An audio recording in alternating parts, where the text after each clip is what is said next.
The Joe Rogan Experience. Now, once you say it's stand-up and podcasting. Yeah. Really? Yeah. Well, podcasting's right now, it's emerging as a different beast. See, before people would joke about it.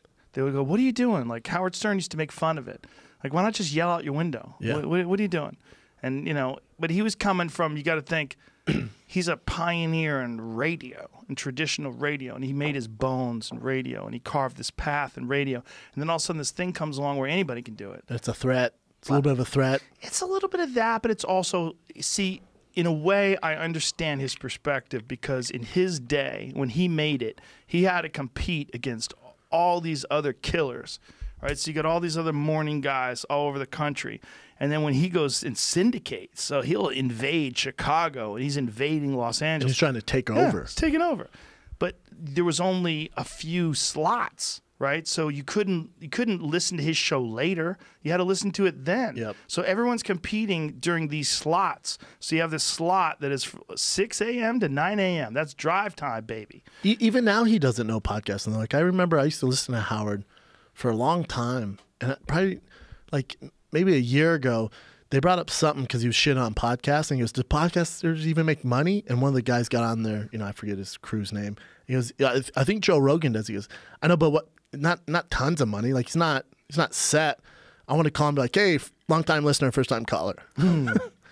Well, doesn't matter. What matters? I just thought it was weird. Like, dude, you still don't give it respect? Like, are you shitting me? Who do you think he's hanging around with, though? You know, like his wife. Yeah, he's probably hanging around with his wife. Maybe a few other really rich friends that are probably famous. I mean, I don't know how much. But you gotta have your ear to the ground, being a guy on radio all the fucking time. He's so famous. When people get so famous, it's almost impossible. It's almost impossible to keep it together. You know what bummed me out? And I'm a huge Howard Stern fan. I think maybe I forget who sent it to me, but I sent it to you. When Howard Stern, it released that to his employees. He has like a yearly like meeting with his employees. And someone recorded it. Yeah. It makes you feel so sick. Like, fuck, dude. Yeah. Such a bummer. You realize how Hollywood he is? You're all, fuck, dude. I think people get seduced by it, man. I think they do. They get seduced by the idea of, you know, well, first of all, you need friends. You need really good friends that are like you, that are in your world. And I think one of the things that separates us, all of us as comics, from the rest of Hollywood is like, God damn, we're glued to each other. Yes. We're glued and we shit on each other and we laugh and we compliment each other and we love each other and we call each other and we tell each other we love each other. Yeah. 100% full support. It's different, man. It's different. We're a different thing. And but also it's not a dog eat dog. Like you're just trying to help everybody. Dude, when someone murders it, everybody's running out of that room telling everybody that murdered it. And when you see Bill Burr go on stage in the main room and crush it, you're coming out and saying it, and I'm coming out and saying it, and Callan's saying it, and we're all excited. Like, God damn, that was awesome. What a set. Holy shit. And we're telling people, you see Burr crush it? Oh my God, he crushed it. You know, there's a love for the art and a love for each other and the camaraderie. Like the wanting people to be good. You realize, like, it doesn't have to just be about you.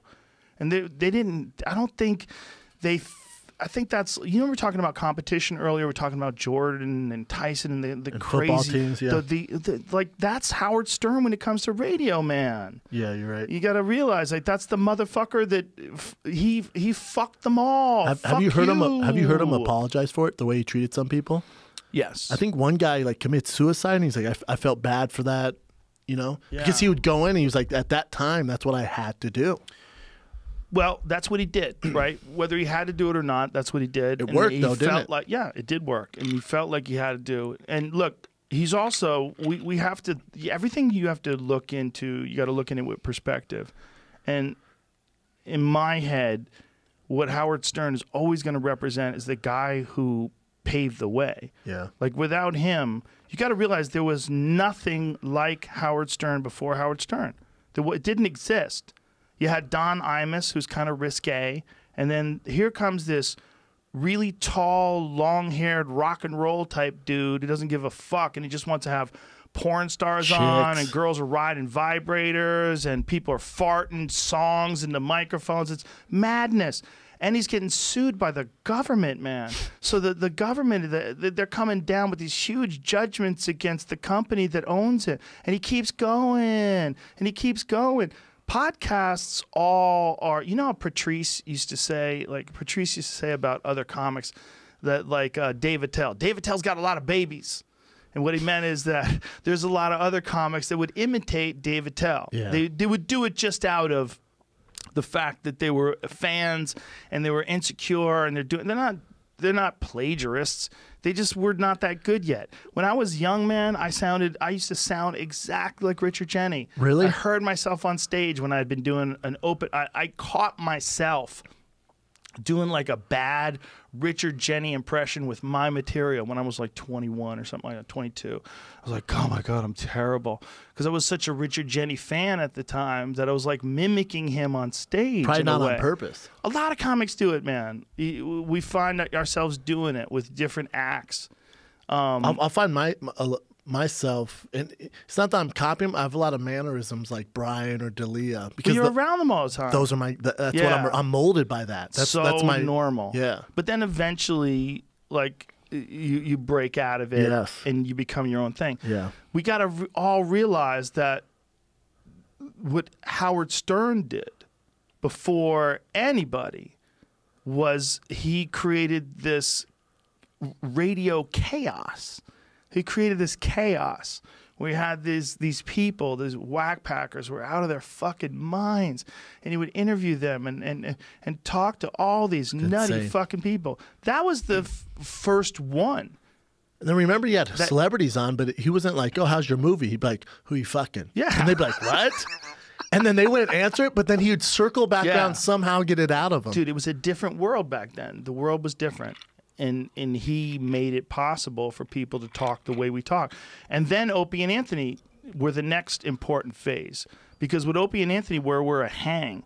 Whereas Howard is the man behind the switchboard, and Howard is in control of his universe. Yes. With Opie and Anthony, people would just show up. Like, I'd be on the air, and it would be like 4 or 5 other comics there. And we would love it. And Jim Norton was on there all the time, all right? the time. Jim was a regular. He's so talented. He's one of the more unique comics ever. He's a very interesting guy. I love Jim. His love of transsexuals and how he's the way he talks. He's just so honest and raw. But what Opie and Anthony were the first loose hang. You know, it's like Anthony would kind of be orchestrating it a little bit, where he like keeping everybody, making sure, keeping an eye on everything, making sure it didn't get out of hand. And then Anthony is this he's a guy who grew up doing construction, and that's literally how he got into radio, but is also very intelligent, very inquisitive. Interesting. So he's got like a regular guy sensibility, but he's also very fucking smart. Yeah. And then you would have all these comics. And then Norton, who's a great comic himself, would be there. And it'd be Colin Quinn and Bill Burr and me and Shafir. And it was madness, man. There's nothing like that really now. Not on radio. Not on radio. But that's what made podcasts become what they are. Because like those guys let comics just hang out and talk. No one had ever let comics just hang out and run the show before Opie and Anthony. So the big steps to podcasting where Howard Stern is the most important. And then after Howard Stern, these are Howard Stern's babies. Howard Stern's babies are like Opie and Anthony were Howard Stern's babies. But they became their own thing. Just like a comic would imitate Dave Attell when he's a young guy. Yep. And then as he gets older, he finds his own speed. And there's a lot of comics right now that are like top-level guys that I bet if you watched them 10, 15 years ago, they would sound a lot like someone else. And then Opie and Anthony opened up the door to podcasting because they made comics where they could just hang. And then everyone's got their own style. Like Ron Funches has his own style. Eric Griffin has his own style. You and Brian have your own style. Theo's got his completely unique style.